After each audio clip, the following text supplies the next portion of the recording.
bien il y en a qui sentez la présence de Dieu assez tangiblement ce matin.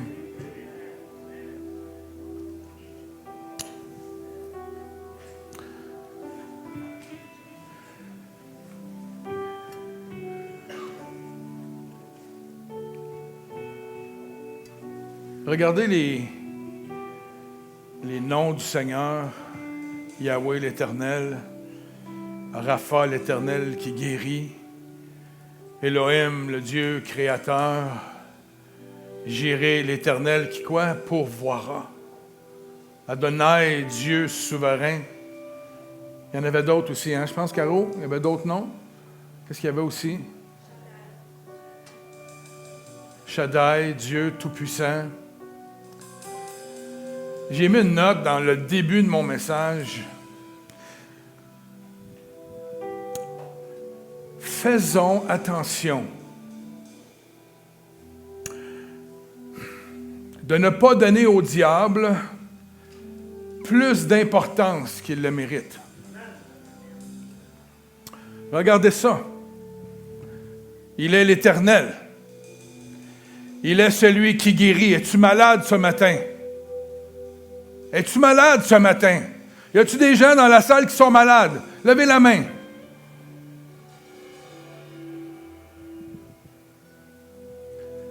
Il est le Dieu créateur. Il est le Dieu tout-puissant. L'Éternel pourvoira. As-tu besoin de quelque chose dans ta vie?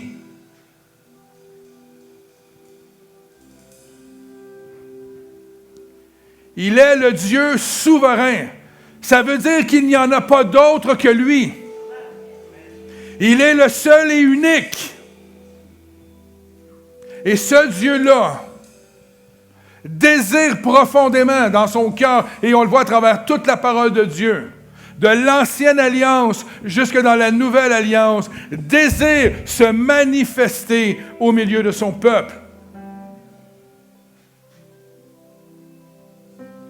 Alors, frères et sœurs, faisons attention de ne pas donner à l'ennemi l'importance qu'il n'a pas.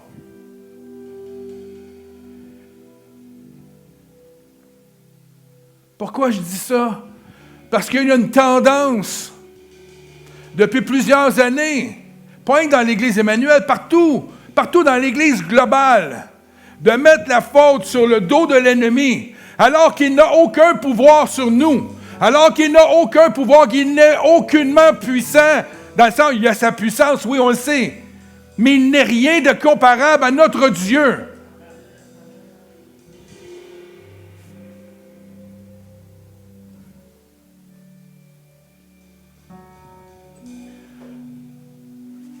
Tu peux remettre l'écran? Va à la première slide. Il n'y a pas de hasard avec le Seigneur, frères et sœurs. Les chants de ce matin confirmaient beaucoup le combat. Ce texte-là, on l'entend souvent. Résistez au diable et il fuira loin de vous. Hein? On l'entend.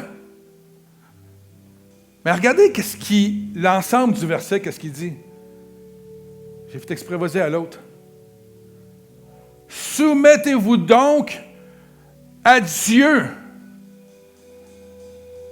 La première chose que Dieu demande avant de résister au diable est « Soumettez-vous donc à Dieu ». Si tu veux être en mesure de résister, tu dois premièrement te soumettre à Dieu dans ta vie. Et quand on parle de soumission à Dieu, on ne parle pas d'une moitié de soumission, d'un quart de soumission. D'une fois de temps en temps, quand ça fait mon affaire, je me soumets à Dieu. Il demande une soumission à Dieu. Résister au diable. Pourquoi résister? Parce qu'on est dans la capacité de résister au diable lorsque la présence de Dieu est en nous, lorsque nous sommes enfants de Dieu et que nous avons hérité de la puissance de Dieu par l'Esprit Saint qui habite en nous. Puis regardez comment il finit le verset, c'est encore plus beau. Ça commence par se soumettre à Dieu, résister au diable. Il dit, approchez-vous de Dieu et il s'approchera de vous. Combien de fois on entend des enfants de Dieu dire « Dieu s'est éloigné de moi ». C'est faux. Si tu crois ça, c'est que tu n'as pas résisté à ce que le diable met dans ta tête. Parce que le Dieu, mon Dieu que je connais, le Dieu que nous connaissons, il est là lorsqu'on se présente devant lui. C'est sans équivoque. Tu nommes son nom et il accourt. Pas parce qu'il est notre serviteur, parce qu'il est notre Dieu qui nous aime et qui a donné son Fils Jésus pour nous sauver, pour nous rendre libres, pour nous rendre victorieux, pour nous guérir, pour pourvoir. C'est le Dieu que nous servons.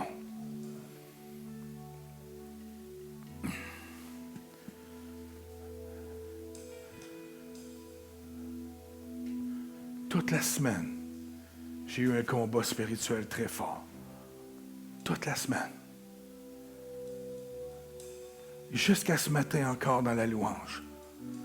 Et il y a eu un moment donné où il y a eu en anglais on dit un breakthrough, en français ça serait quoi?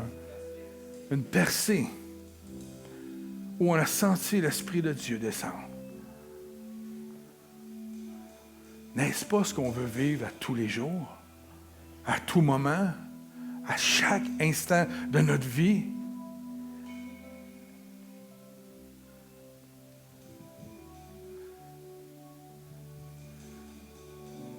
Il y a 2 versets bibliques qui, cette semaine, m'ont travaillé, moi, dans ma vie personnelle. C'était veiller et prier en tout temps. Puis je me disais, Seigneur, aussitôt que je me détourne les yeux de toi, les tentations peuvent venir. Aussitôt que je détourne ma marche de toi, de ton sentier que tu as tracé devant moi, les choses vont arriver qui ne sont pas de toi. Frères et sœurs, la vie chrétienne, elle est tellement simple qu'on la complique. On n'est pas entièrement soumis à Dieu. Et ça a des effets dans nos vies et dans nos assemblées. Je ne m'en allais pas ouvrir comme ça ce matin, mais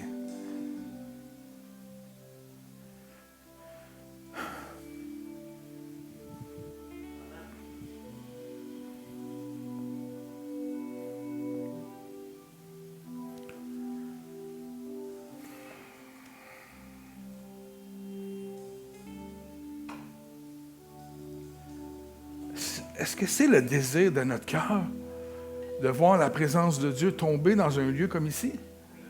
Est-ce que c'est le désir de notre cœur qu'à notre travail, la présence de Dieu puisse tomber tellement fort sur nos vies que les gens autour de nous vont ressentir? Quand on va dans nos familles qui nous ont rejetés parce qu'on était chrétiens, voulons-nous arriver dans ces lieux-là avec la puissance de Dieu qui fait que les gens vont tomber sur leurs genoux, pas devant nous, mais devant notre Dieu?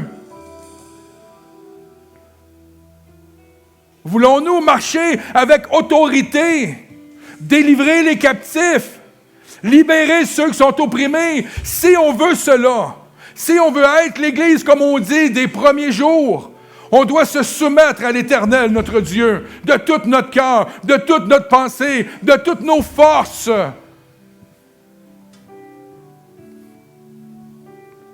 Ce n'est pas un blâme contre l'Église ce matin. Le Seigneur nous dit, tu veux ma force, tu veux ma puissance et tu veux ma gloire au milieu de toi. Soumets-toi à moi, approche-toi de moi et je m'approcherai de toi. C'est ce que Dieu dit à son Église.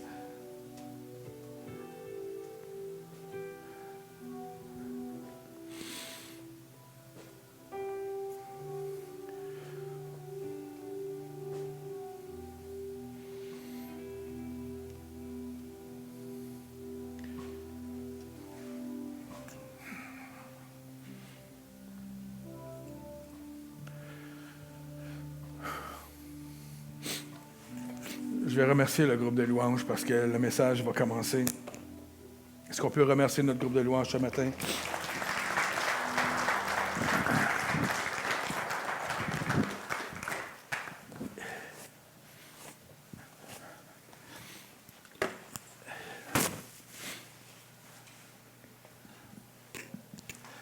Mon message ce matin, c'est un drôle de message. C'est la suite, en fait, du premier message qu'on avait vu il y a 2 semaines.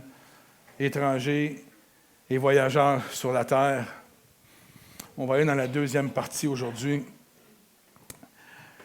Plus qu'à tout autre moment de l'histoire, frères et sœurs. Plus. Il n'y a aucun moment de l'histoire comparable à celle qu'on vit en ce moment. Où les choses changent à un rythme incroyable. Êtes-vous d'accord? Ça n'a aucun sens. Pendant des centaines et des centaines d'années, on est arrivé à la voiture. Aujourd'hui, les voitures peuvent voler quasiment. En dedans de 100 ans, il y a eu une évolution au niveau de la voiture qu'il n'y a pas eu avec les 1000 ans avant. Il y a tellement de choses qui évoluent vite. La technologie, le IA, AI, AI. Au Québec, on a la bonne appellation, nous autres. IA. Mais vous savez quoi? Ces transformations-là, ce rythme incroyable de bouleversement est pareil dans le milieu spirituel en ce moment au Québec. Dans le milieu surnaturel, c'est la même chose. Il y a un rythme incroyable, il y a des changements plus que jamais. Le surnaturel est présent dans la vie des gens, mais le problème, c'est qu'ils ne le réalisent pas. Pour contextualiser ma pensée, je vais faire un léger retour sur l'histoire spirituelle et religieuse du Québec. Je vais faire comme un contexte à ce que je vais vous apporter vers la fin. Nous pouvons voir, dans les statistiques, si vous allez voir un peu partout, que l'Église catholique était celle qui dominait et avait atteint son apogée dans les années... Quelle année, à peu près, vous pensez qu'elle a atteint son apogée? C'est dans les années de 40 à les années 60. L'Église catholique au Québec a atteint son apogée. Et cette période-là, on l'appelait la grande époque de l'Église catholique. Plusieurs caractéristiques qui façonnaient cette époque-là, puis je vais vous en nommer quelques-unes. Il y avait un fort taux de pratique religieuse. Dans les années 40 à 50, le taux de pratique religieuse était très, très, très élevé au Québec. La plupart des Québécois se considéraient comme catholiques et assistaient régulièrement à la messe. En 1960, c'est pas si loin que ça, là. Il y en a-tu qui sont nés en 60?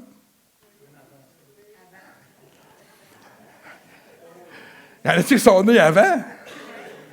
OK, on comprend à cette heure.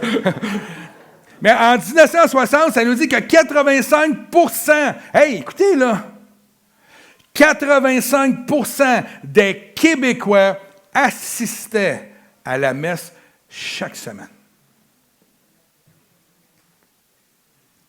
C'est gigantesque. En 2019, ce taux est rendu à 4%. Et en 2025, selon Normand, je n'ai pas trouvé la stats, doit être à 1 ou 2%, pas plus. On vend les églises. On fait des bibliothèques, ce qui n'est pas mauvais en soi. Il devrait nous les donner, hein? Jocelyn, il devrait nous les donner, les églises. On va les remplir, nous autres. On va vider les statues en dedans. On va remplir ça de la puissance de Dieu. Amen. Deuxièmement, il y avait une influence sur la société. L'Église catholique avait une grande influence sur la société québécoise. Les prêtres et les religieux jouaient un rôle important dans les... C'est pas juste mal. Il y a eu extrêmement de bonnes choses qui ont été faites à travers l'Église. Hein? Ça nous dit que les religieuses jouaient un rôle important dans l'éducation, la santé, les services sociaux. La majorité des hôpitaux au Québec ont été fondés par des religieux, par l'Église. L'école a été mise en place par Charlemagne, qui a fondé l'école telle que nous la connaissons aujourd'hui. Donc, il y avait des avancées extraordinaires qui ont été faites par l'Église catholique. En 1960, il y avait plus de 5000 prêtres au Québec, et en 2019, on dit 2000.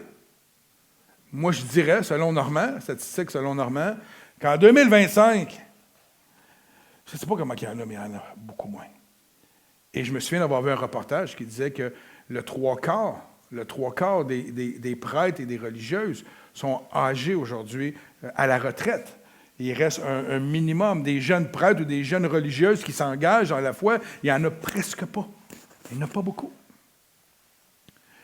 Il y avait la construction d'églises et de monuments. Pendant cette période, de nombreuses églises et de monuments religieux ont été construits au Québec. Cela a contribué à renforcer l'identité catholique de la province. On était vu comme la petite Rome en Amérique du Nord. Vous allez en Europe, il y avait plusieurs villes comme l'Allemagne, l'Italie, évidemment. C'était des points d'ancrage. Aller au Brésil, il y avait plusieurs villes comme ça. Mais il y avait on disait que c'était la ville aux 1000 clochers à Montréal. Vous vous en souvenez? Ça a contribué à notre identité au Québec. Il y avait plus de 2500 églises au Québec. En 2019, il y en a moins de 1500. Et en 2025, selon Normand, il ne doit pas en rester, je ne sais pas comment il en reste, mais à tous les jours, j'entends une église fermée, une église qui... Il y a la fête de la Saint-Jean, vous vous souvenez? Hein? On la fête, la Saint-Jean, toutes les années. Aujourd'hui, on dit quoi, donc, la fête nationale? La fête de la Saint-Jean, on ne réalise pas, mais était célébrée le 24 juin, était une occasion importante pour les Québécois de célébrer premièrement leur identité catholique et leur culture. Mais elle a été placée là pour montrer aux gens l'identité catholique, qui était très catholique, justement. On voulait montrer aux gens qu'on était... Il me semble d'avoir le petit gars qui devait être sur le chariot, les cheveux blonds. Y en a-t-il qui ont les cheveux blonds ici? On n'a pas de cheveux blonds, hein, ici? T'as les cheveux blonds? OK. Ils sont très, très blonds. Ils sont translucides. Mais imaginez pour le petit gars assis sur le chariot, puis tout le monde criait pour lui, le petit Jean-Baptiste. J'ai vu des images de ça. C'était quasiment... Ailleurs, je me disais, c'est comme si c'était l'agneau que le monde adorait. C'était fou. Puis c'est la Saint-Jean, là. Après ça, ça a tombé dans la débauche absolue. Hein? On le sait aujourd'hui, la Saint-Jean ou la fête nationale, c'est une autre affaire. À partir des années 60, l'Église catholique au Québec a commencé à décliner. C'est là qu'on voit son déclin. Et il y a plusieurs facteurs. Il y a eu la Révolution tranquille. Combien il y en a qui ont fait partie de la Révolution tranquille?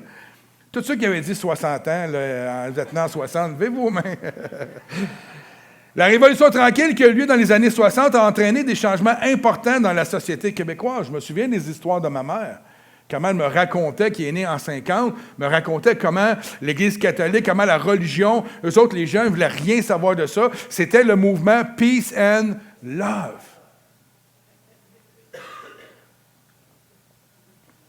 Donc, l'Église catholique, à partir des années 60, 70, a perdu son influence et son autorité au Québec. Tranquillement, on l'a sorti de nos institutions d'enseignement gouvernementaux. Comme on peut voir aujourd'hui au niveau du gouvernement, on est une société laïque, la nouvelle religion. La laïcité, c'est une religion en passant, c'est une manière de penser. Tu avais des maîtres dans les 5-6 religions mondiales, là, de la laïcité.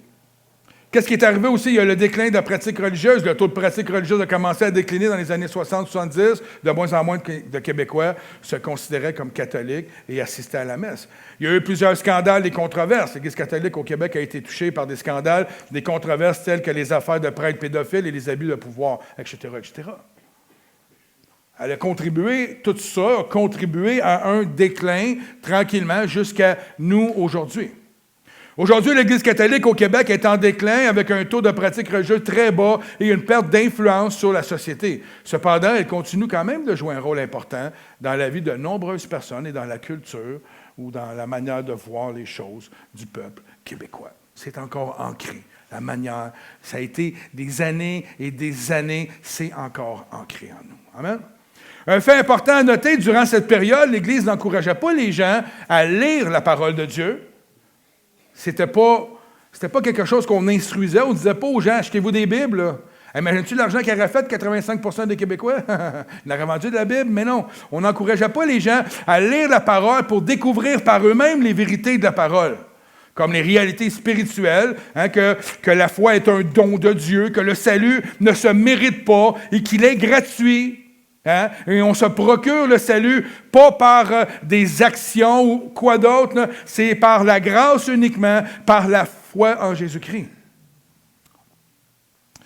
Ce qui fait que, contrairement à beaucoup d'autres nations dans le monde, les réalités là, spirituelles et l'impact qu'elle peut avoir dans nos vies n'est pas nécessairement quelque chose de reconnu chez les Québécois. Il n'est pas rare de parler avec des Québécois et de parler avec eux, on va dire de quelque chose, parler du diable, on va dire, non, le diable, c'est une histoire inventée. Tu sais? C'est pas vrai. Les possessions ou des gens qui vivent avec des démons dans leur vie ou des affaires. Mais non. Ça, là, c'est des affaires d'église. C'est pas vrai, ça. C'est des histoires inventées. Hein? Combien de fois on l'a entendu comme croyant? Moi, je l'ai entendu une multiple fois. Je l'ai même entendu chez les chrétiens. De ne pas croire que les possessions peuvent arriver. Faut faire attention. Donc, chez les Québécois, c'est un peu la mentalité qu'on a de prendre à la légère la dimension spirituelle. Les gens n'avaient pas développé le discernement des esprits comme nous dans l'Église aujourd'hui. Ce qui faisait en sorte que les gens n'étaient pas conscients des réalités spirituelles qui les entourent. Tireuse de cartes. Hey, c'était populaire à un moment donné. Là. Quand j'étais jeune, moi, là, toutes les matantes chez nous, là, il y avait des journées. Bon, on y va aujourd'hui, ils partaient 12. Là. Puis ils s'en allaient voir la tireuse de cartes du village. C'était comme une activité. J'avais une tante qui était une enseignante d'astrologie. Écoute, ses classes étaient pleines, elle avait une école. Elle enseignait l'astrologie. Puis elle me disait tout le temps, je n'étais pas chrétien, moi, dans ce temps-là, tu veux que je fasse ta carte du ciel, hein, c'est ça? Ta carte du ciel? Non, pas vraiment. J'ai jamais été intéressé. Et gloire à Dieu. Gloire à Dieu, ça ne m'a jamais intéressé. L'astrologie, hein, c'est comment on appelle ça dans le Journal de Montréal? C'est l'astrologie. L'horoscope. Le monde qui lit ça et qui prenne ça pour du cash, là. Je travaillais avec des gens, moi, là c'est quoi ton signe? Puis quand moi, j'étais chrétien, je lui disais, j'étais un poisson. Ah, ben le poisson, ça veut dire, non, pas le même poisson. Puis là, il me disait, c'est sûr, t'es un poisson, tu t'es fait avoir. Ils ont tout le temps le tour de détourner tout. Hein? Qu'est-ce qu'il y a d'autre? Le médium, c'est fou comment c'est populaire. Allez sur les réseaux sociaux. Tapez sur Facebook, médium, 900 000. Hein, qu'au Québec. C'est fou. Je suis allé faire un voyage missionnaire en Guadeloupe. Il y avait, dans les pare-brises, nous, on mettait des papiers qu'on les invitait à venir à l'église. Il y avait des médiums qui les invitaient à venir les voir. Je capotais. Je disais, non, c'est comme ça, c'est la réalité. Le tarot. J'arrive au dépanneur, l'autre fois, j'attends en ligne, je suis au dépanneur, puis sur le comptoir, il y a des cartes de tarot à vendre. Là, je me dis, wow! Vous écoutez la radio, moi j'écoute les lignes ouvertes tout le temps. J'ai besoin de savoir ce qui se passe dans la société. Combien de fois les animateurs, animatrices de talk show, de radio, tout ça, parlent qu'ils vont consulter des médiums, des tireuses des cartes, qui font du tarot. Ils en font en ligne. J'en ai entendu dire, on va le faire live pour vous montrer que c'est inoffensif, qu'il n'y a pas de danger. On ne réalise pas l'étendue de ce que ça peut faire. Il y a d'autres pratiques qu'on ne réalise pas non plus. Le yoga, le tai chi, le nouvel âge, toutes les pratiques hindouistes qui sont amenées en Amérique en ce moment, la quantité d'artistes et de gens qui vont en Inde et qui disent qu'ils découvrent des choses extraordinaires. Tu n'as pas besoin d'aller en Inde, reste au Québec, moi t'en faire découvrir des encore plus extraordinaires. Mais ils ne réalisent pas.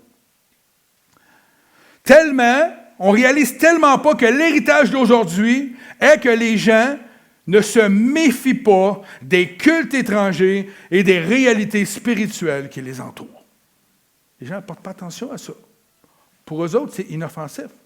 J'ai beaucoup d'amis africains à l'Église. Ouh! Je suis tellement content. Mais j'ai 2 partenaires de prière que j'ai eus pendant 10 ans dans ma vie. On se rencontrait 2-3 fois par semaine. 2 fois par semaine, c'était justement 2 frères africains, Freddy Bopaka et Cliff Bassani. Cliff, il est rendu en Ontario maintenant, pasteur en Ontario, puis Freddy, pasteur à Gospelville. On priait ensemble. Ils m'ont littéralement montré à prier. Avec passion, avec ferveur. Et quand je parlais avec eux, puis ils me racontaient au pays, lorsqu'ils étaient au pays, à quel point des manifestations spirituelles étaient quelque chose de quotidien. Puis il me disait, au Québec, c'est incroyable, il n'y a rien qui se passe. Il n'y a rien, c'est comme un 7-up flat, il n'y a plus de bulles, il n'y a plus rien. Tu parles avec les gens, ils te parlent de spiritualité, mais tu sais, de tireuse de cartes, de c'est ça, mais ils ne réalisent pas qu'est-ce qu'il y a derrière. Ils n'ont aucune connaissance. Ils ne savent pas pantoute que ce n'est pas de Dieu. Mais c'est sûr, ils ne croient même pas en Dieu. Donc, en parlant avec eux, moi, j'ai réalisé, je me dis, c'est vrai quand même, hein? On est comme, même moi, avant de connaître le Seigneur, moi, la religion, Dieu, je croyais en Dieu, je croyais dans cette vaste étendue-là, elle ne pouvait pas avoir été le fruit du hasard, je n'étais pas assez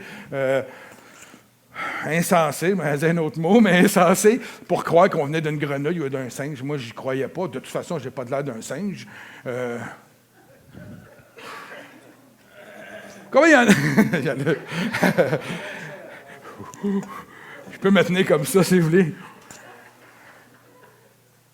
Combien ont lu le livre là, qu'on a vendu en avant avec Rob Reimer? Combien il y en a qui l'ont acheté, le livre?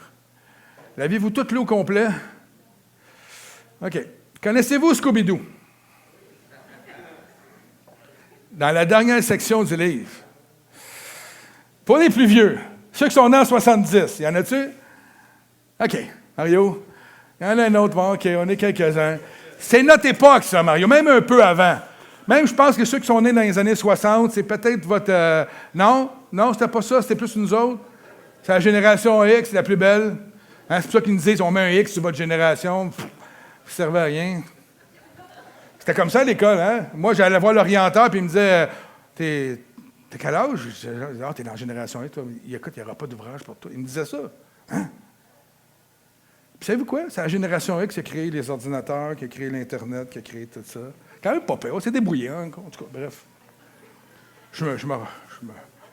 Scooby-Doo, ce chien peureux, qui fait partie d'une équipe de soi-disant détectives. Quand on les regarde, on fait comme, on n'a plus les mêmes détectives qu'on avait. Était toujours à la recherche de démasquer les faux fantômes, ou du moins les situations paranormales à l'époque.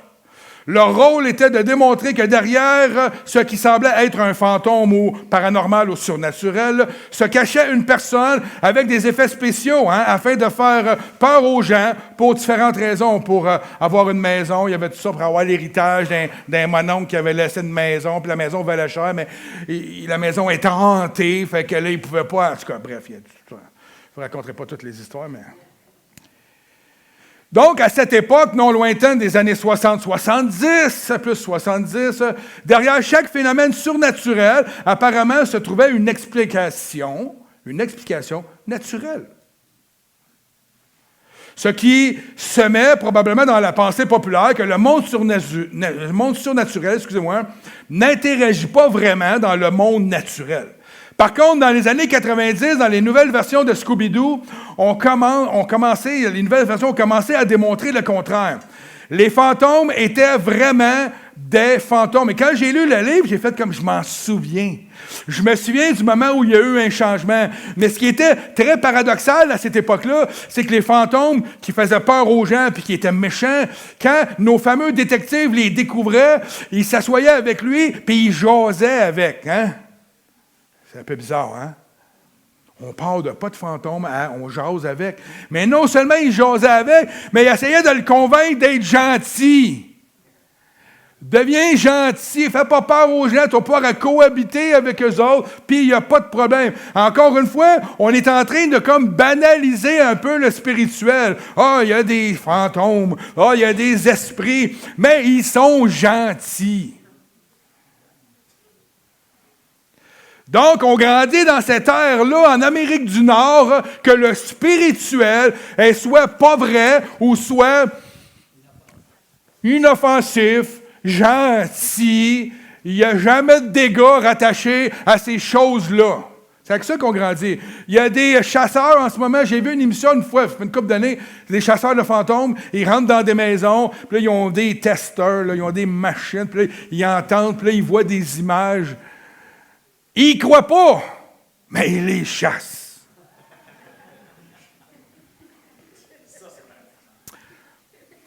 Ils ne croient pas en Dieu, le monde, mais ils disent que Dieu ne prend pas soin d'eux autres. C'est un gros paradoxe.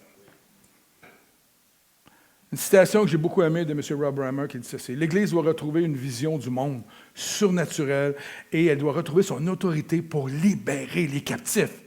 Je pense que l'Église qui ne bouge pas dans un avenir proche vont devenir en grande partie, inutile pour presque tout le monde. Les gens se retrouvent de plus en plus, dans une forme ou une autre d'esclavage et l'Église doit réapprendre à libérer les captifs. Depuis 2 ans, 1 an et demi à peu près, qu'on vous enseigne à l'Église qu'on veut amener cette dimension-là dans l'Église, d'être en santé spirituelle afin de pouvoir exercer l'appel que Dieu nous demande de faire, d'aller libérer les captifs. Right? On veut une Église comme ça parce qu'on sentait dans notre cœur depuis 2, 3 ans, même plus que ça, je ressens dans mon cœur qu'il va venir un temps, et on est dans ce temps-là, où les gens vont entrer avec nous avec des bagages spirituels énormes. J'écoutais une ancienne professeure indienne, la dame, c'est une dame indienne, elle enseignait le yoga et toutes ces choses-là, puis elle était interviewée, et dans l'entrevue, le gars, il dit, peux-tu nous parler? Elle avait donné sa vie à Jésus, là, OK? C'est un détail important.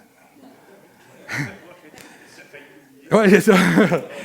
Et là, il l'interviewe, puis il dit, raconte-nous, est-ce que le yoga, c'est inoffensif? Qu'est-ce qu'il y a à l'arrière du yoga? Et là, la femme, elle nous disait, elle dit, le yoga, il faut que les gens sachent une chose.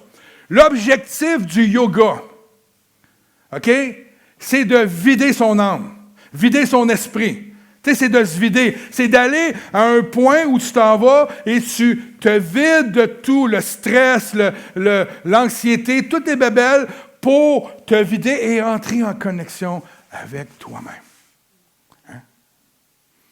Je peux comprendre. Je me trouve gentil. Mais en réalité, la femme, elle me dit, l'objectif du diable, dans toute chose, c'est de vous rendre vide afin de vous remplir. Et elle disait que quand tu es dans l'état où tu te vides, tu vides ton esprit, tu vides tout ton être, et que tu fais des positions, je ne sais pas c'est quoi les positions du yoga.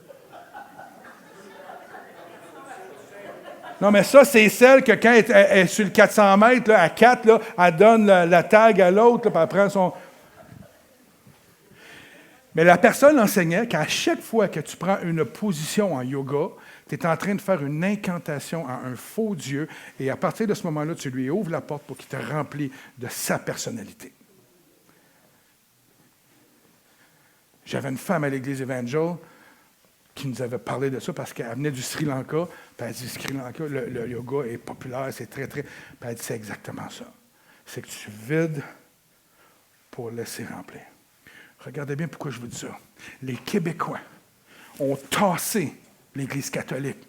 On se sont vidés l'esprit de l'Église catholique. Ils ne voulaient plus rien savoir de l'Église. Et qu'est-ce qui est entré en eux après? Toutes sortes de dieux étrangers, toutes sortes de choses qui viennent de l'extérieur. Puis ils disent, mais non, c'est des exercices. Oui. Ils ne savent pas. Donc, le titre, c'est « Étrangers et voyageurs dans ce monde » et j'ai mis en sous-titre « Réapprendre à libérer les captifs ». Come on! C'est le mandat qu'on a, en partie, un des mandats qu'on a. Donc, ma réflexion est celle-ci. Si nous nous retrouvons de plus en plus dans un monde où le surnaturel prend place, nous devons être conscients que ce que nous laissons entrer dans nos vies peut laisser des traces.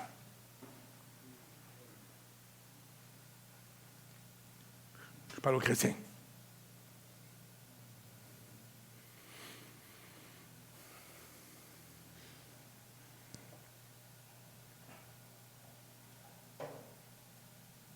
Alors, la réflexion que je me fais est si cet héritage que nous avons de prendre à la légère les choses spirituelles, cet héritage-là qu'on a en nous, les Québécois,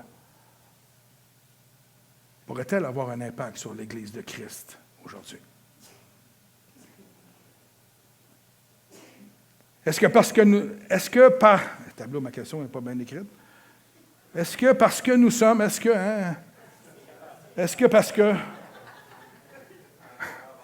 Est-ce que parce que j'ai vraiment écrit ça, hein? Bien, ça se tient. Est-ce que parce que nous sommes chrétiens?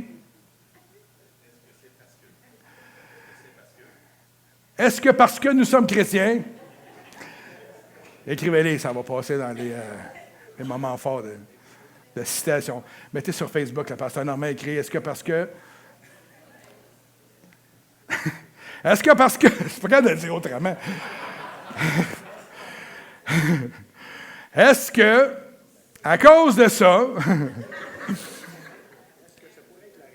Est-ce que parce que nous sommes chrétiens, OK? Suivez-moi, là, OK? Il ne faut pas que je perde la bout, là. Qu'automatiquement, nous sommes protégés de toutes choses.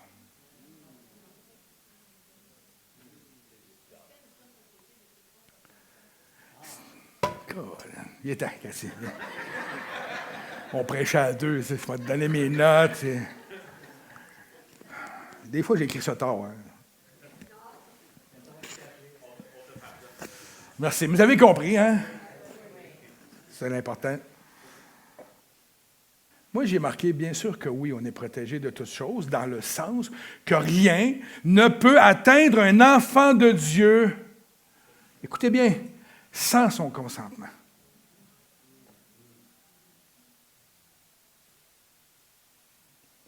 Mais par contre, si cette personne donne accès lui-même à certaines choses dans sa vie, ces choses peuvent y faire résidence ou du moins influencer grandement sa vie, ses pensées, ses actions.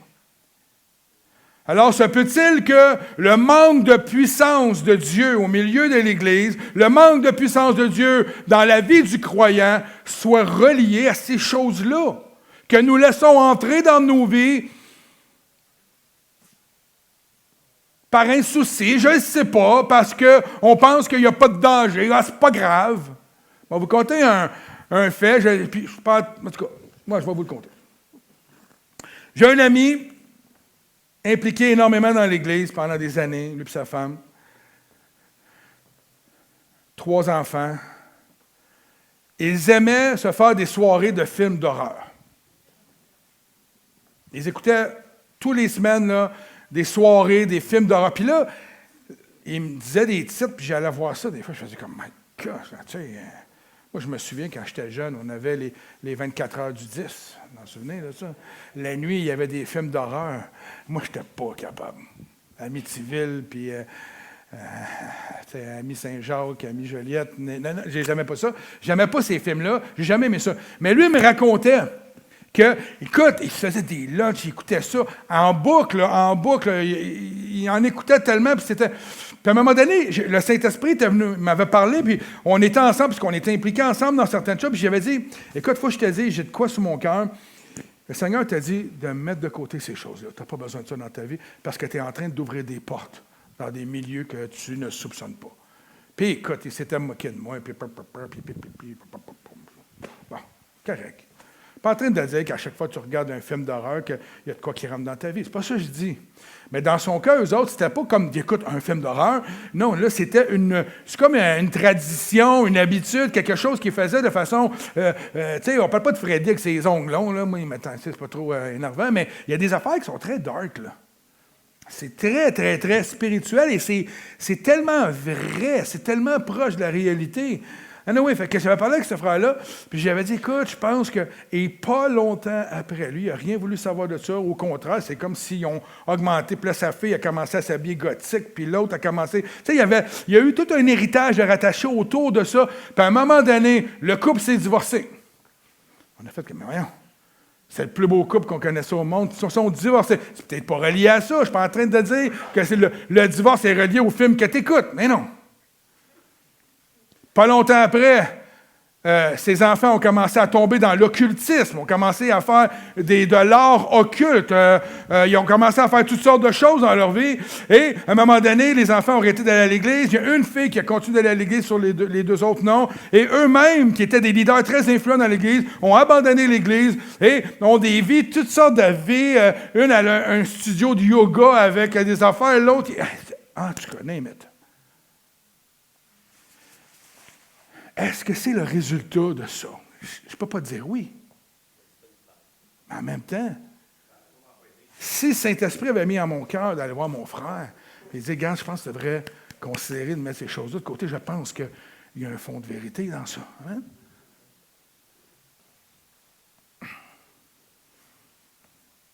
C'est pour cela qu'il y a un lien à faire avec les cultes étrangers dans la Bible et ce que la Bible dit dans notre sujet. Dans la Bible, j'espère que je vais être... Il y a beaucoup de stock encore. Soyez patients, OK?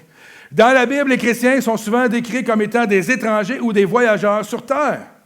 Y a-t-il un lien à faire avec les cultes étrangers et le fait que Dieu nous dit qu'on est des étrangers sur la terre?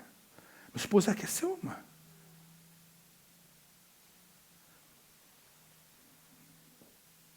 Ce qui signifie que nous ne sommes pas de ce monde et que notre vraie identité, notre vraie patrie, notre vrai royaume, notre maison est le royaume de Dieu, qui, à ce que je sache, n'est pas encore sur terre. Right? 1 Pierre 2,11 dit ceci, bien-aimés, je vous encourage en tant que résident temporaire. J'ai pris la seconde 21, une nouvelle version. Mais j'aimais ça. J'aimais la version la main qui disait « Bien-aimés, je vous encourage en tant que résident temporaire et étranger sur la terre. » On n'est pas en pique-nique sur la terre. On n'est pas non plus en vacances sur la terre.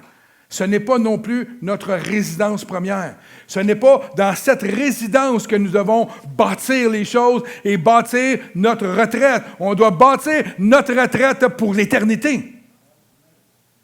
Je vous encourage en tant que résident temporaire et étranger sur la terre à vous abstenir des désirs de votre nature propre qui font la guerre à l'âme. Ayez une bonne conduite au milieu des non-croyants, afin que là même où ils vous calomnient, comme si vous faisiez le mal, ils remarquent votre belle manière d'agir et rendent gloire à Dieu le jour où il interviendra. J'aime tellement ce texte-là. Parce que je ne m'empêche pas de vivre une vie sur terre. Le Seigneur ne me donne pas, ne me dit pas de m'empêcher, mais il dit de ne pas être comme le monde, de ne pas aller chercher les coutumes, les traditions, le style. On était bien comme le monde, right? On mange comme le monde, on fait les choses comme le monde, mais ce n'est pas de ça qu'il parle. Il parle des traditions qui peuvent affecter l'âme, les traditions qui peuvent affecter notre vie. On ne doit pas être comme eux.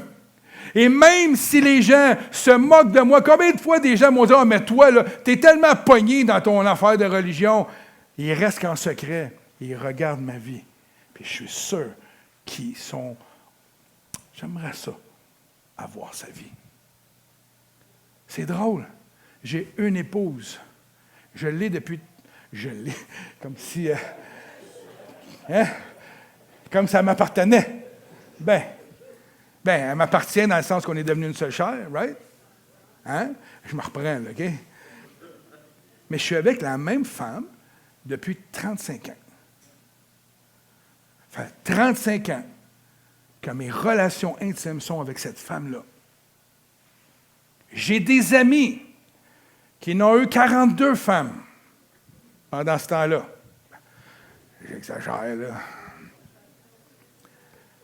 Et j'en ai un en particulier. Il m'a dit, je suis tellement malheureux. Parce que la femme de ma vie, il y a plusieurs femmes avant. Il dit, je lui ai tellement blessé. Puis aujourd'hui, si je serais avec elle, je serais tellement heureux. Puis là, il me regarde, puis il me dit, toi, non, tu es avec la même femme depuis toujours, puis tu es heureux. Moi, je me sens seul, je me sens abandonné, puis je me sens pas un gars correct d'avoir abusé de toutes ces femmes-là. Ça a l'air beau des fois, ce que le monde vive. Ah, ils ont ci, ils ont ça, ils peuvent faire ce qu'ils veulent, ils peuvent faire ce qu'ils veulent. Mais quand ils arrivent chez eux le soir, puis ils sont tout seuls, face à eux et face à leurs pensées, ça fesse. Amen. Souvenez-vous, avant de connaître Jésus, comment vous étiez? Moi, je rentrais chez nous le soir, j'avais de l'argent, j'avais de la drogue, j'avais des amis, j'avais de la richesse, j'avais plein d'affaires. J'arrivais à la maison le soir, je n'étais pas heureux. Je voulais me suicider. Pourtant, j'avais tout ce que le monde offrait. mais je n'avais pas la vie. Alors, je voulais m'enlever la vie. Quelles sont les choses qui font la guerre à l'âme? La guerre à l'âme.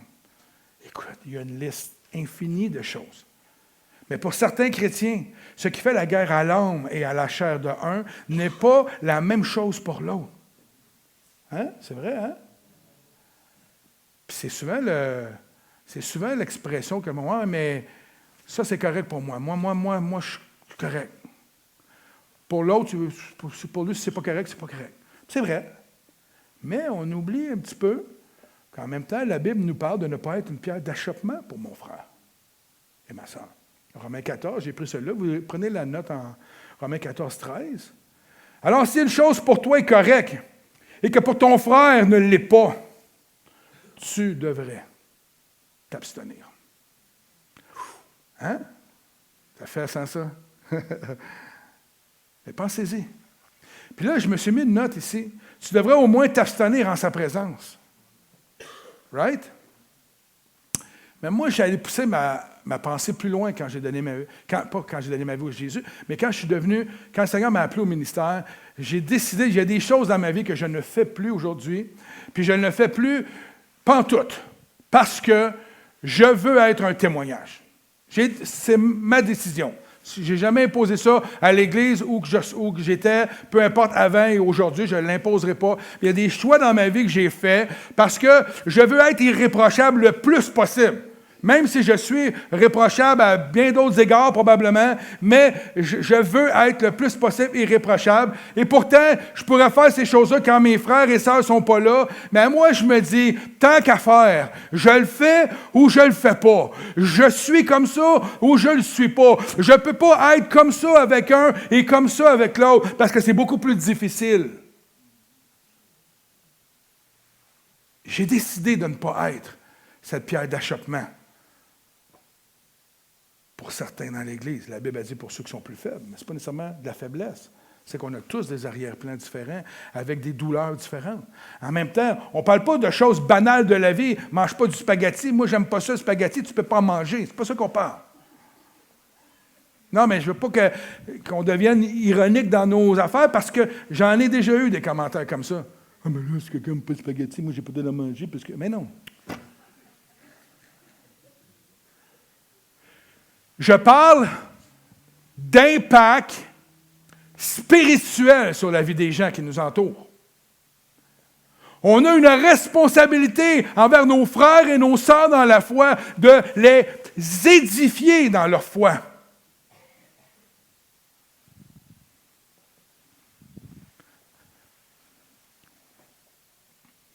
Parce que l'objectif du corps de Christ, c'est ça, c'est s'édifier les uns les autres.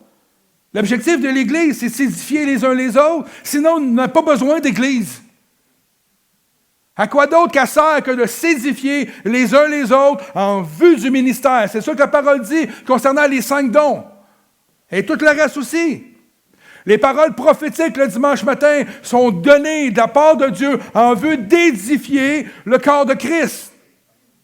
Lorsqu'on prie les uns pour les autres, c'est en vue d'édifier notre frère qui a peut-être de la douleur ou qui a besoin d'avoir quelqu'un qui l'encourage. Un matin, on a prié pour ma hanche parce que j'ai mal. Regarde ça, Jocelyn. Hein?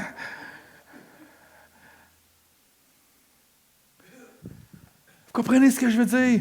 C'est pas un message sur la condamnation de l'Église, c'est un message sur « Hey, on est l'Église de Jésus-Christ, nos standards sont pas là, nos standards sont là. » Jésus n'est pas venu pour abolir la loi, il est venu pour l'accomplir. L'ancienne alliance, il y a des choses qui étaient circonstancielles dans les lois, mais il y a des choses qui sont des lois éternelles.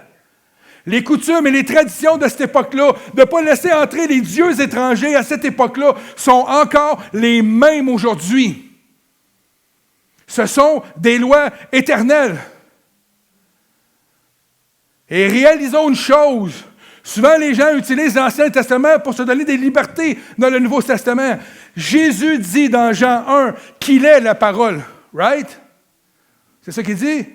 C'est Jésus qui dit ça. Que toute chose a été créée par lui, right? Par sa parole, right? Est-ce que la parole de l'Ancienne Alliance, rendue dans la Nouvelle Alliance, ce n'est plus la parole de Dieu, ou elle est encore la même parole de la même personne qui a été donnée? Mais à une autre époque, c'est la même parole. Du début à la fin de la Bible. Donc, on ne peut pas jeter les écrits de l'Ancienne Alliance sous prétexte de la grâce de Dieu. Il y a des choses qui sont circonstancielles. À l'époque, on disait, tu ne peux pas t'asseoir sur la même selle de cheval qu'une femme qui est dans sa période de mois. Parce que tu étais pour te souiller. J'ai vu des femmes venir me voir et dire, c'est scandaleux, dire que c'est nous qui souillons les autres. Non. À l'époque, les règles de l'hygiène n'étaient pas comme celles d'aujourd'hui. Mesdames, aujourd'hui, on a c'est ça, on a des affaires aujourd'hui qui fait que ça ne laisse pas de traces nulle part, right? Ça, c'était circonstanciel. Ce n'est pas une loi éternelle. Gloire à Dieu, mesdames. On peut s'asseoir sur vos chaises aujourd'hui. Non, mais c'était une loi parce que c'était à une époque précise de l'histoire. De ne pas manger tels aliments à l'époque. Il y avait différents types de raisons. Mais entre autres, une des raisons était qu'on n'avait pas des frigos. On ne pouvait pas conserver ces viandes-là de la même manière qu'aujourd'hui, on peut conserver ces choses-là. Il y avait des lois circonstancielles, mais il y a des lois éternelles. De ne pas flirter avec le diable, c'est une loi éternelle. Tu ne peux pas flirter avec le diable dans le Nouveau Testament comme dans l'Ancien Testament.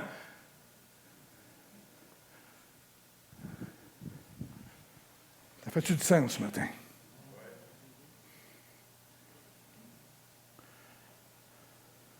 Ce statut d'étranger et voyageur sur terre que les chrétiens ne sont pas censés, on n'est pas censé de s'identifier aux valeurs et aux pratiques du monde, mais plutôt avec les valeurs et les pratiques du royaume. That's it, that's all. Il est assez gros le royaume. Nous sommes appelés à être des étrangers dans ce monde, c'est-à-dire à être distincts. On aime ça, les Québécois, dire qu'on est distincts. Bien, on a l'occasion d'être distincts, mais des vrais distincts. C'est drôle de dire ça, des distincts. Et ne nous laissons pas influencer par les cultes étrangers et par les faux enseignements qui sont présents dans ce monde. Les cultes étrangers dans la Bible sont souvent décrits comme des systèmes de croyances et de pratiques qui sont contraires à la volonté de Dieu et qui cherchent à éloigner les gens de la vérité et de la puissance de Dieu. C'est pareil aujourd'hui. La même chose aujourd'hui. Et qui cherche à éloigner les gens de la vérité, de la puissance de Dieu. Et j'ajouterais à rendre un bon témoignage à notre Seigneur. Parce que lorsqu'on se met à faire des choses qui ne sont pas du royaume de Dieu, ces choses-là nous collent après. Et qu'est-ce qu'on a dit tantôt? Les gens nous observent. Puis on peut rendre un mauvais témoignage à notre Seigneur par des choses qu'on fait qui ne sont pas du royaume de Dieu. En tant que chrétiens, nous sommes appelés à être vigilants et à résister à ces influences en nous tenant fermement à la parole de Dieu et en vivant selon les principes du royaume de Dieu. Rapidement, on va être obligé de couper. Voici quelques versets qui parlent de... Qu'est-ce que ça nous dit de faire attention? Okay? Matthieu 7, 15 dit, gardez-vous des faux... Il parle à l'Église, là. Il ne parle pas aux non-croyants. Il parle à nous, les croyants. N'oubliez pas que la parole de Dieu, c'est pour les croyants. Hein? Et un non-croyant peut tomber dessus et lire ça, puis ça va être bénéfique. Mais c'est pour nous, il s'adresse à nous. Matthieu dit, gardez-vous des faux prophètes qui viennent à vous en vêtements de brebis. Mais intérieurement, ils sont des loups ravissants. Méfiez-vous. Sur Internet, le YouTube, là, j'y vais souvent. Écoutez des messages, faites attention. Il y a de la scrap aussi, excusez-moi, mais il y a des poubelles là-dessus. Et des faux enseignements, là, il y en a autant qu'il y en a des bons enseignements. Faites attention. Si vous n'êtes pas sûr de quelque chose, écrivez-moi, appelez-moi, parlez-moi-en, je vais discuter avec vous. Mais ne laissez pas entrer, s'il vous plaît, n'importe quoi dans votre tête. S'il vous plaît. Colossiens 2,8 dit, gardez-vous, que personne ne vous captive par une philosophie. Il y en a plein des philosophies chrétiennes. Et une vaine tromperie selon la tradition des hommes. Même Jésus va critiquer les hommes religieux pour leur dire, vous suiviez des traditions d'hommes. Il les ramasse solides. Selon les éléments du monde et non selon Christ. 1 Timothée 4.1. L'Esprit dit explicitement que dans les derniers temps, est-ce qu'on est un peu plus dans les derniers temps ou dans les premiers? Là, on est plus vers la fin. Hein? Quelques-uns s'écarteront de la foi en suivant les esprits menteurs et des doctrines de démons. C'est une réalité. En résumé, le fait que les chrétiens soient considérés comme des étrangers et des voyageurs sur terre signifie que nous sommes appelés à être distincts et ne pas être influencés par des cultes étrangers et les faux enseignements qui sont présents dans le monde. Nous devons nous tenir fermement à la parole de Dieu et à vivre selon les principes du royaume de Dieu en attendant notre véritable royaume dans les cieux. Je demande au groupe de louanges à revenir. J'avais encore 2 autres pages, mais je voulais vous parler des cultes étrangers. Savez-vous que dans la Bible, il y a 35 cultes étrangers ou dieux étrangers? Puis je pense qu'il m'en manque en plus, parce qu'il me semble, en tout cas, bref, je pense que des fois on donne le nom d'un faux dieu à une personne qui dit tu suis le culte de Baal, de Balaam, on va dire, mais c'est, en tout cas, bref. Je pense que je vais vous garder ça pour une autre fois. J'ai sorti les 7 cultes étrangers principaux et c'est comparable, les pratiques, et c'est comparable aujourd'hui. Je vais vous l'amener le prochain message, OK? Parce que ça peut être vraiment intéressant de nous allumer.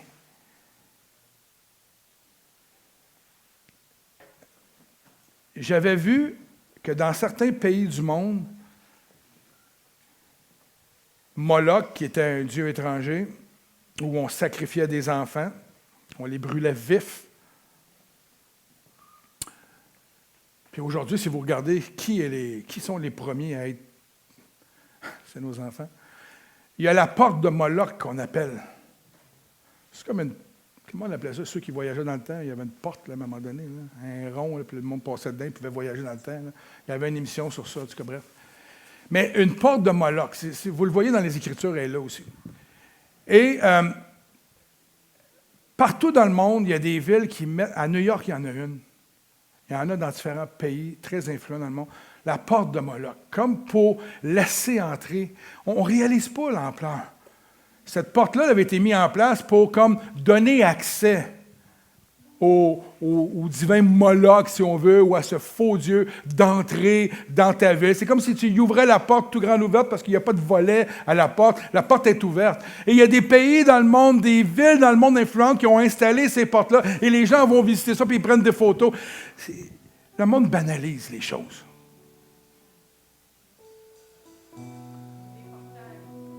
C'est des portails, c'est ça. Le monde banalise les choses. On banalise la spiritualité. Puis ça peut avoir même un reflet dans l'Église.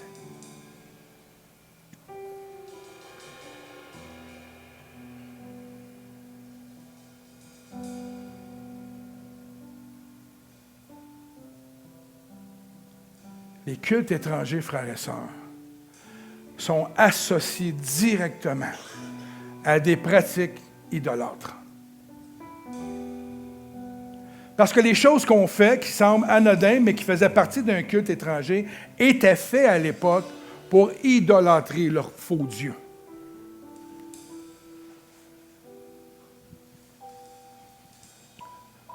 Des sacrifices humains, des rituels immoraux. Il y en a encore des sacrifices humains aujourd'hui. La veille de l'Halloween, là, et la journée de l'Halloween, c'est la journée où il y a plus de rituels sataniques au monde. Où on sacrifie des enfants. Aux États-Unis, il y a une émission qui passe, c'est des policiers qui sont à la recherche des gens qui vont dans des bois la veille de l'Halloween et la journée de l'Halloween pour attraper ces malfaiteurs-là. Eux autres, ils appellent ça des malfaiteurs, mais c'est des gens sataniques. Ils vont kidnapper des enfants, des animaux, tout ça. Puis là, ils les sacrifient, puis ils trouvent des hôtels pleins de sang. Ça existe encore. Nous, on pense que ça n'existe pas, mais c'est vrai. On vit dans un monde qui est vraiment, vraiment spirituel. Et on ne doit pas l'ignorer en tant qu'enfant de Dieu, surtout en tant qu'enfant de Dieu. majorité était incompatible avec la foi monothéiste d'Israël et d'aujourd'hui. Les prophètes de l'Ancien Testament ont souvent condamné ces cultes et ont appelé les Israélites à retourner à l'adoration du seul vrai Dieu. Qu'est-ce qu'ils ont fait quand Moïse est monté en montagne? Ils ont fait un veau d'or. Il ne revient plus. Il ne revient plus. Moïse ne revient plus. On n'a plus de nouvelles de Dieu. On n'a plus de nouvelles de rien. On va se faire un veau d'or. Si Dieu ne te parle pas, il dit, approche-toi de lui. Il va te parler. Pense pas d'autre chose. Bâtis-toi pas un hôtel ailleurs qu'avec le Seigneur.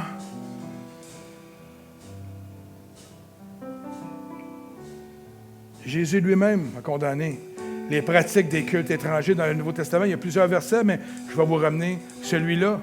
Marc 7, 8 dit, Jésus critique les pharisiens et les scribes pour leur hypocrisie en disant, vous mettez de côté le commandement de Dieu pour observer quoi? Des traditions humaines, des traditions d'hommes.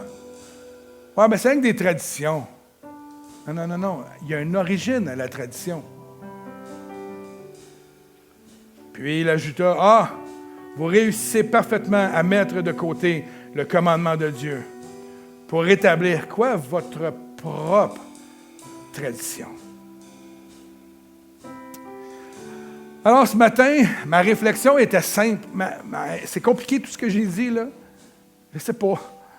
J'espère que c'était clair. Mais ce qui me travaille le plus comme pasteur, puis comme chrétien, puis depuis des années, c'est comment des fois on peut prendre à la légère des choses au nom de la grâce, au nom de la liberté qu'on a en Jésus-Christ. C'est pas grave. Je suis sauvé, toujours sauvé. C'est pas grave. C'est pas grave si je fais ça, ça n'a pas d'impact. Jésus est mon bouclier, Jésus me protège. C'est pas grave. Dans le livre de Rob Reimer, puis dans le livre d'une multitude de gens que je lis dernièrement, des enfants de Dieu qui vivent sous toutes sortes d'influences démoniaques, il y en a beaucoup plus que vous pensez. Et à chaque fois que moi j'en ai fait de la délivrance, ce que j'ai remarqué, c'est que c'est les personnes qui avaient ouvert la porte par eux-mêmes. Il y a d'autres choses qui viennent par l'enfance d'un enfant, mais il y a beaucoup de choses qui viennent dans la vie des croyants parce qu'on ouvre la porte. C'est pas grave. Faisons attention. La Bible dit, si ce n'est pas le fruit d'une conviction dans ton cœur de faire telle ou telle chose, fais-le pas parce que tu vas tomber dans le péché. Si ce n'est pas le fruit d'une conviction, quand tu arrives face à une chose, c'est-tu bon, c'est-tu pas bon, c'est-tu bon pour ma vie ou pas, si tu ne le sais pas, tu n'es pas convaincu que c'est bon, fais-le donc pas. Appelle ton pasteur, appelle ton frère, va voir, fouille les Écritures, trouve la vérité et soumets-toi à elle. Soumets-toi à Jésus. Je vais vous demander de vous lever et je vais terminer avec le verset avec lequel on a commencé. Il n'est pas à l'écran, mais tu peux mettre le premier verset au pire aller. Soumettez-vous donc à Dieu. Résistez au diable et il fuira loin de vous. Approchez-vous de Dieu et il s'approchera de vous.